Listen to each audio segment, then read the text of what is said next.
Itanguriro ikigabane ca 11. Imana iyoberanya indimi z'abantu. Abo mw'isi yose bari bafise ururimi rumwe n'ukuvuga kumwe. Nuko bariko baragenda berekeye iburasirazuba, babona ikiyaya mu gihugu c'i Shinari bagereraho. Baravugana bati ngo tubumbe amatafari tuyaturire neza. Nuko bakoresha amatafari mu gishingo c'amabuye na kaburimbi mu gishingo c'ubudongo. Baravuga bati ngo twiyubakire igisagara n'umunara udushikire hejuru kugira ngo twironkere izina rya rurangiranwa twoye gusabagira mw'isi yose. Maze Uhoraho amanukanwa no kuraba ico gisagara n'uwo munara abana b'abantu bubatse. Uhoraho aravuga ati raba ni ihanga rimwe kandi bose basangiye ururimi rumwe, none iki nico batanguye gukora, erega nta kizobananira noneho kuco bazogabira gukora cose.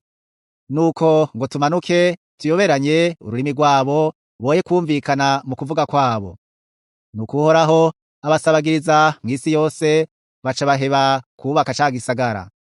Nico catumye izina ryaco citwa Babeli, kuko ariho Uhoraho yayoberanirije ururimi rwabo mw'isi yose, kandi ariho Uhoraho yabasabagirije mw'isi yose. Amamo ya Aburahamu. Uru nirwo ruvyaro rwa Shemu. Shemu amaze imyaka 100 avyara Arupakisadi, wa mwuzure umaze imyaka 2 uhavuye. Shemu amaze kuvyara Arupakisadi amara imyaka 500 ayivyara nk'abahungu n'abakobwa. Arupakisadi amaze imyaka 35 avyara Shera. Arupakisadi amaze kuvyara Shera amara imyaka 403 ayivyara nk'abahungu n'abakobwa. Shera amaze imyaka 30 avyara Eberi. Shera amaze kuvyara Eberi amara imyaka 403 ayivyara nk'abahungu n'abakobwa. Eberi amaze imyaka 34 avyara Peregi. Eberi amaze kuvyara Peregi amara imyaka 430 ayivyara nk'abahungu n'abakobwa. Peregi amaze imyaka 30 avyara Reyu. Peregi amaze kuvyara Reyu amara imyaka 209 ayivyara nk'abahungu n'abakobwa. Reyu amaze imyaka 32 avyara Serugi. Reyu amaze kuvyara Serugi amara imyaka 207 ayivyara nk'abahungu n'abakobwa. Serugi amaze imyaka 30 avyara Nahori. Serugi amaze kuvyara Nahori amara imyaka 200 ayivyara nk'abahungu n'abakobwa. Nahori amaze imyaka 29 avyara Tera. Nahori amaze kuvyara Tera amara imyaka 119 ayivyara nk'abahungu n'abakobwa. Tera amaze imyaka 70 avyara Aburamu na Nahori na Harani. Uru nirwo ruvyaro rwa Tera. Tera yavyaye Aburamu na Nahori na Harani. Harani yavyaye Loti. Harani apfira mu gihugu yavukiyemwo ahitwa Uri Ibukarudaya, se Tera akiriho. Aburamu na Nahori bararongora, muka Aburamu yitwa Sarayi, muka Nahori yitwa Miluka mwene Harani. Harani se wa Miluka na Isika. Sarayi yari intavyara, ntiyagira umwana. Tera ajana Aburamu umwana wiwe na Loti mwene Harani umwuzukuru wiwe na Sarayi umukazana wiwe muka Aburamu umwana wiwe, bava muri Uri Ibukarudaya ngo baje mu gihugu c'i Kanani, bashika i Harani bagereraho. Imisi Tera yamaze yabaye imyaka 205. Tera araheza apfira i Harani. Itanguriro ikigabane ca 12. Ihamagarwa rya Aburamu. Uhoraho abarira Aburamu ati va mu gihugu canyu no mu muryango wanyu no mu nzu ya so, uje mu gihugu nzokwereka. Nanje nzoguhindura ubwoko bukomeye, nzoguha umugisha, izina ryawe ndarigire rurangiranwa, n'abandi baze bagira umugisha ku bwawe.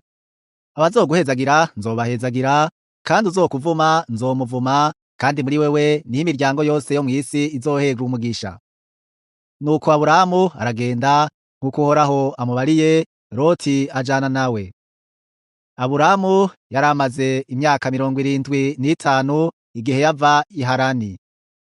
Aburamu ajana Sarayi umugore wiwe na Loti umuhungu wabo n'itunga ryabo ryose bari batungiye i Harani bo n'abantu baronkeyeyo bavaho ngo baje mu gihugu c'i Kanani, nuko bashika i Kanani nyene. Aburamu adwebera ico gihugu ashika ahantu hitwa i Shekemu ku giti c'umweroni ca More. Ico gihe abanyakanani nibo baba muri ico gihugu. Uhoraho yiyereka Aburamu aramubarira ati uruvyaro rwawe nzoruha iki gihugu. Aca hubaka igicaniro yubakiye Uhoraho amwiyeretse. Arikora avayo aja ku musozi wo ku ruhande rw'iburasirazuba rw'i Beteli ahashinga amahema. I Beteli hasigara iburengerazuba bwiwe, i Hayi hakaba iburasirazuba bwiwe, naho nyene ahubakira Uhoraho igicaniro yambaza izina ryiwe. Nuko Aburamu akomeza kugenda aratahira yerekeye i Negebu. Aburamu asuhukira muri Egiputa. Maze inzara itera muri ico gihugu, nuko Aburamu aramanuka aja muri Egiputa ngo asuhukireyo, kuko inzara yari nyinshi muri ico gihugu. Ari hafi gushika muri Egiputa, abarira Sarayi umugore wiwe atumve ndazi ko uri umugore w'igikundiro, nuko abanyegiputa nibakubona bazovuga bati uyo n'umugore wiwe, baheze banyice nawe bakureke. Ndakwinginze uzovuge kuri mushikanje kugira ngo ndabwe neza ku bwawe, ubugingo bwanje ubukirisha ivyo uvuze. Nuko Aburamu ashitse muri Egiputa, abanyegiputa babona yuko uwo mugore ari mwiza cane. Abamenyekana ba Farawo bamubonye bamushimira Farawo, nuko uwo mugore ajanwa kwa Farawo.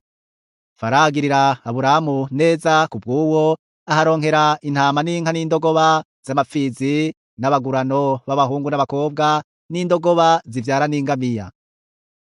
Uhoraho ateza Farawo ivyago bihambaye, bona urugo rwiwe amuhora Sarayi muka Aburamu. Maze Farawo ahamagaza Aburamu aramubaza ati ico wankoreye ico niki, ko utambariye ko ari umugore wawe? Niki catumye uvuga ko ari mushikawe, nanje nkamujana nkamugira umugore wanje? Nuko nguyu umugore wawe mujane wigire. Farawo abarira abantu kumuherekeza, bamuherekezanya n'umugore wiwe n'ivyo yari afise vyose. Itanguriro ikigabane ca 13. Aburamu atandukana na Loti. Aburamu araduga ava muri Egiputa, bona umugore wiwe n'ivyiwe vyose na Loti ajana nawe baja i Negebu. Kandi Aburamu yari umutunzi cane w'amasho n'imikuku n'amafeza n'amazahabu.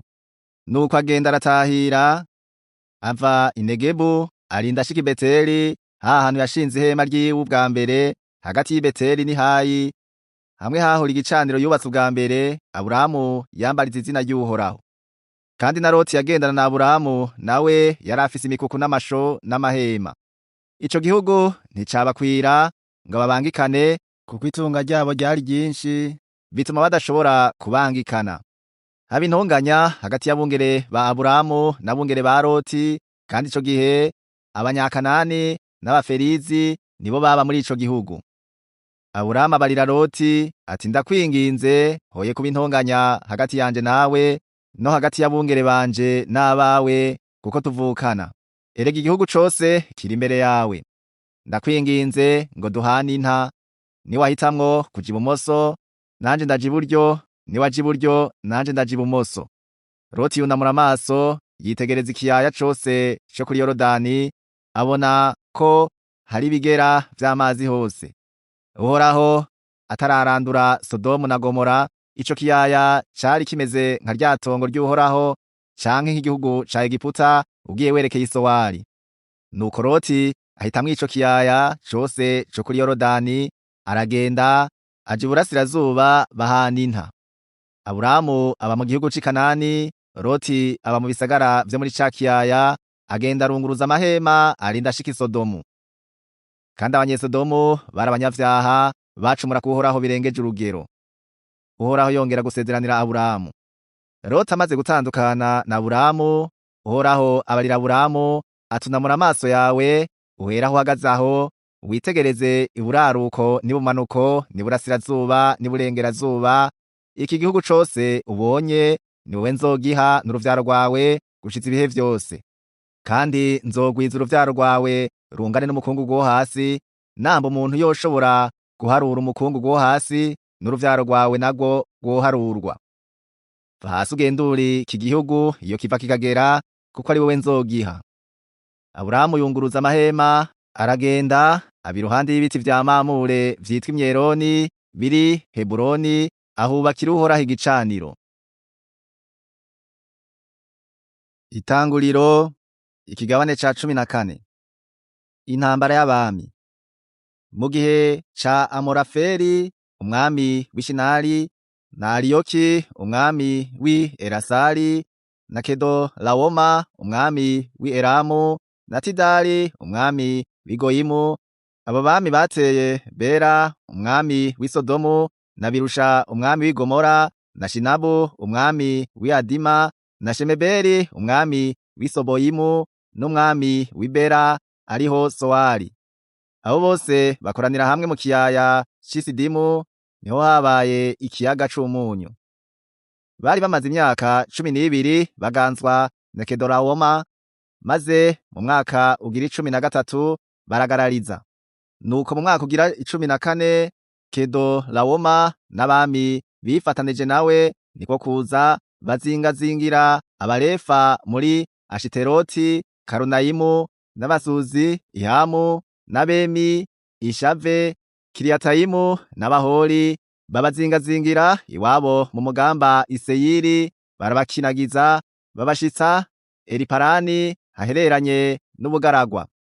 Barakevya bashika Eni Mishipati ariho Kadeshi, bazingazinga igihugu cose c'Abameleki bo n'Abamori baba i Hasasoni Tamari. Maze umwami w'i Sodomu arashikuka, bo n'uw'i Gomora, n'uw'i Adima, n'uw'i Seboyimu, n'uw'i Bera ariho Soari, batondera urugamba mu kiyaya c'Isidimu, barwanya Kedorowama umwami w'i Elamu, na Tidali umwami w'i Goyimu, na Amurafeli umwami w'i Shinari, na Ariyoki umwami w'i Elasari. Abo bami uko ari 4 bagwanya 5. Kandi ico kiyaya c'Isidimu cari cuzuye ivyobo vyimbwemwo kaburimbi, maze ingabo z'abami b'i Sodomu n'i Gomora zirahunga, zimwe zibikorokeramwo, izisigaye zihungira ku musozi muremure.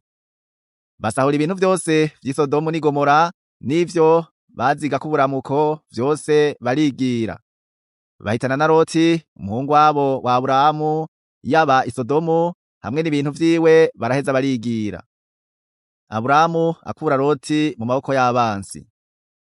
Haza umwe mu bahunze abibarira Aburahamu umuheburayo yaba iruhande y'ibiti vy'imyeroni vy'umwamori yitwa Mamure, mwene wabo wa Eshikoli na Aneri, kandi abo bari bifatanije na Aburahamu. Aburahamu yumvise yuko uw'iwabo yafashwe mpiri, ajana abanyarugo biwe bize kurwana bavukiye iwe 318, barabakurikira babahambiriza i Dani. Aburahamu ahenga mw'ijoro, abantu biwe abacamwo ibico, barabatera barabanesha, barabakinagiza gushitsa i Hoba ahahera ibumoso bw'i Damasiko. Agerura ibintu vyose, agarura n'uw'iwabo Loti n'ibintu vyiwe, n'abagore n'abakobwa nabo n'abandi bantu. Melikisedeki asanganira Aburahamu. Atabarutse avuye kunesha Kedorawoma n'abandi bami bari kumwe, umwami w'i Sodomu amusanganirira mu kiyaya c'Ishave, nico kiyaya c'umwami. Kandi Melikisedeki umwami w'i Salemu, umuherezi w'Imana isumba vyose, azana imitsima na vino. Ahezagira Aburahamu, aturagahabwa umugisha n'Imana isumba vyose nyene ijuru n'isi, kandi Imana isumba vyose iragahezagirirwa, yagushize abansi mu maboko. Nuko Aburahamu amuha ikigira 10 muri vyose. Umwami w'i Sodomu abarira Aburahamu ati ndekera n'abantu ibintu bitware. Aburahamu yishura umwami w'i Sodomu ati narahiye Uhoraho manitse ukuboko, niwe Mana isumba vyose nyene ijuru n'isi, yuko ntazogira ikintu na kimwe co mu vyawe ntwara, naho hoba akanyuzi canke akagozi k'inkweto, kugira ngo ntuzovuge uti ni jewe natungishije Aburahamu. Jeho ntaco ngomba atari impamba abantu banje bariye, n'abo twatabaranye ubagabanganye imigabane yabo, ni bo Aneri na Eshikoli na Mamure, bo nibajane imigabane yabo. Tanguriro ikigabane ca 15. Imana yongera gusezeranira Aburamu kwizomuha igihugu c'i Kanani. Hanyuma y'ivyo ijambo ry'Uhoraho riza kuri Aburamu nko mu nzozi riti, Aburamu ntaco utinya, ni jewe nkinzo yawe, uzohabwa impera ikomeye cane. Aburamu aramubaza ati, Mwami Uhoraho, uzompa iki ko ngiye gupfa ata kana nsize, kandi uzotorana urugo rwanje akaba ari Eliyezeri umunyadamasiko? Arongera aterega nta ruvyaro wampaye, kandi umunyarugo yavukiye iwanje niwe azotora ivyanje. Maze ijambo ry'Uhoraho ryongera kuza kuri we riti, uyo si we azotorana ivyawe, ariko uzova mu kara kawe niwe azobitora. Amusohokana hanze aramubwira ati, rangamiza urabe mw'ijuru uharure inyenyeri namba woshobora kuziharura. Ati, uruvyaro rwawe niko ruzongana. Yizera Uhoraho, Uhoraho abimuharurako nk'ukugororoka. Aramubarira ati, ni jewe Uhoraho nagukuye muri Uri i Bukaludaya kugira ngo nze nguhe iki gihugu ucegukire. Aramubaza ati, Mwami Uhoraho, ico bamenyesha yuko nzocegukira niki? Aramwishura ati, abira inka y'ishashi imaze imyaka 3, n'impene ivyara imaze imyaka 3, n'imfizi y'intama imaze imyaka 3 nyene, n'intunguru imwe n'icana c'inuma. Yabira ivyo vyose abihimburamwo kubiri, igihimba cose agitumberanya na kigenzi caco, ariko inyoni zo ntiyazihimbagura. Ibisiga vy'amerwe ngo bigwe kuri iyo mivyimba, Aburamu akabigurura. Ku kirengazuba Aburamu itiro riramuhwikira, asinzira ubutikoma, maze ubwoba butewe n'umwiza w'umuzitanya buramufata. Uhoraho abarira Aburamu atumenye neza yuko uruvyaro rwawe ruzobinyamukira mu gihugu kitari cabo, kandi bazokorera bene co, nabo bazobagirira nabi imyaka 400, maze iryo hanga bazokorera nzorishirako iteka, ariko amaherezo bazorivamwo bakuyeyo ubutunzi bwinshi. Ariko weho uzohamvya ba sogokuruza amahoro, uzohambwa wisaziye neza. Kandi abuzukuruza babazojayo nibo bazogaruka ino, kuko bwabitanya kw'Abamori kutaruzura. Maze izuba rirenze bumaze gukorana, haboneka ikibengebenge c'umuriro gifunduka umwotsi n'urumuri rwaka bica hagati y'ivyo bihimba. Kuri uwo munsi nyene Uhoraho asezeranira Aburamu isezerano, atuhereye ku ruzi rwo muri Egiputa ugashitsa ku ruzi runini arirwo Efurate, uruvyaro rwawe ndaruhaye iki gihugu, arico c'Abanyakeni n'ic'Abakenizi n'ic'Abakadimoni n'ic'Abaheti n'ic'Abaferizi n'ic'Abarefa n'ic'Abamori n'ic'Abanyakanani n'ic'Abagirugashi n'ic'Abayebusi.